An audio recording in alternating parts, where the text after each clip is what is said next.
guys, welcome back to my channel. As you can tell by the title of today's video, I'm sharing with you like my tips and tricks, my budgeting, holiday tips, whatever you want to call it.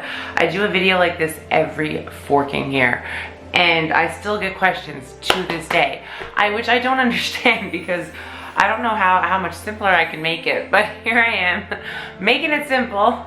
And I wanted to talk to you guys about budgeting this year and the holidays and gift giving, because I feel like now more than ever it's so important because we are living in a pandemic and Christmas looks a little different this year. I was a lucky one in the beginning of March and was able to maintain and keep my job, and I'm still employed. But I did take a hit. I lost my student who didn't have one this semester, so that was extra income I didn't receive. So I knew very, very quickly on and early on in the pandemic that once my current student left in May, I was gonna have to be like super strict and prepared. And I really did. I buckled down and I really I saved to be more than okay to not have the income for that coming in. And then I was also able to really get ahead on my saving for the holidays, which I personally like to keep my Christmas gift giving under a certain number every year for two reasons. One, Christmas to me is about time and being with my family, not about the gifts. People seem to think presents. We live in such a materialistic society, and I don't think it's necessary to be like it, because honestly, we have the little things personally. Like, we're all lucky to be alive, we're healthy, our families are relatively healthy, and I mean, those are the things we should be grateful for, and Christmas should be about thankful feelings and gratefulness and mindfulness, not anything else, you know? So I do find it rather concerning that people are so consumed with gift giving. I would rather someone take the time to make something for me for Christmas. So that's kind of what I decided to do when I reset my budget this year. I sat down with my list of people that I always give a gift to. I figured out how much I wanted to go put on a gift card for them, did out the budget, and then I sat down and I was like, wait, what do these friends like in terms of baked goods? And I'm going to bake their favorite cookies for Christmas. So I'm going to do little variety boxes to go with the Christmas gifts that I'm giving. So I got smaller gifts, so everybody's getting a gift, but they're also going to get a tin of homemade cookies.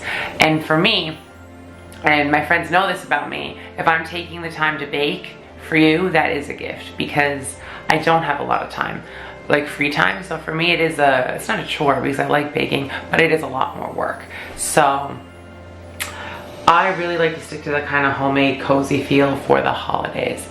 But I did sit down and make a list. So that's my first tip. Sit down and figure out what friends are there for you because they're your friends, and what friends are there for you because they just want a gift. We all have those friends who start talking to you a month or two before an occasion, and they just because they expect a gift.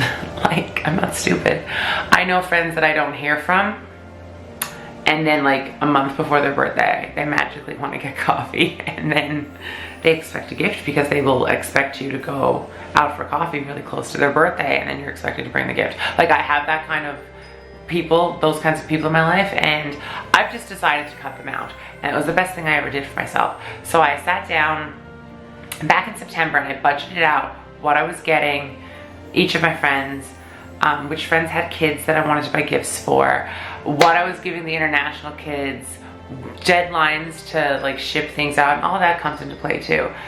Katie, Nikki, and Britt all live in Ontario and Saskatchewan, so and I live here, so we have to ship each other our gifts. So we factor in the cost of shipping into our presents.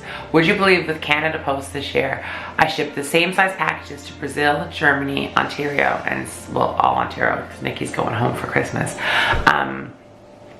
It cost more money to ship packages to Ontario than it did to Germany and Brazil, and my Christmas presents got to Germany and Brazil faster than they did to Ontario.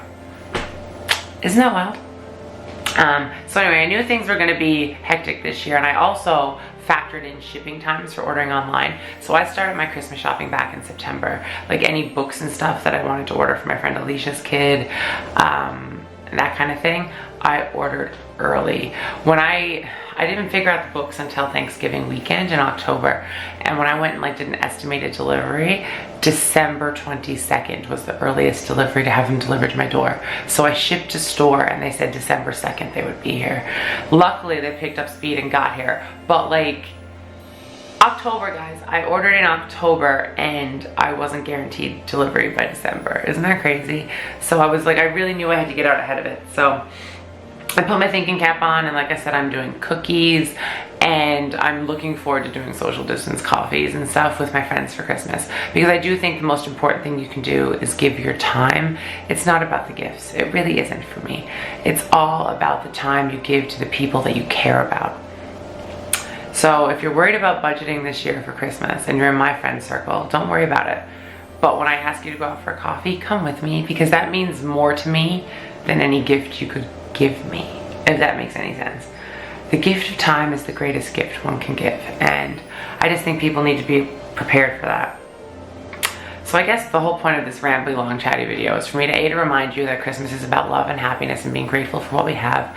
And this is your casual reminder that December 25th is Christmas. It doesn't change. It stays the same every year. So these people who run around the very last minute being like, I wasn't ready for Christmas, I don't know how you're not. It doesn't change.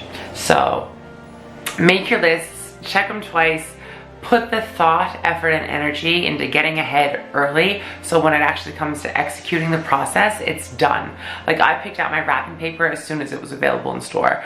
Like, simple shit, you guys. You can do so many little things to make your lives easier. Why people don't do that is beyond me. So Christmas is only stressful if you make it stressful. Remember, you have the power to A, control your budget, B, don't be super spendy, C, be mindful of what you're giving, and D, plan ahead and get it done so you're not rushing around on December 23rd like a lunatic.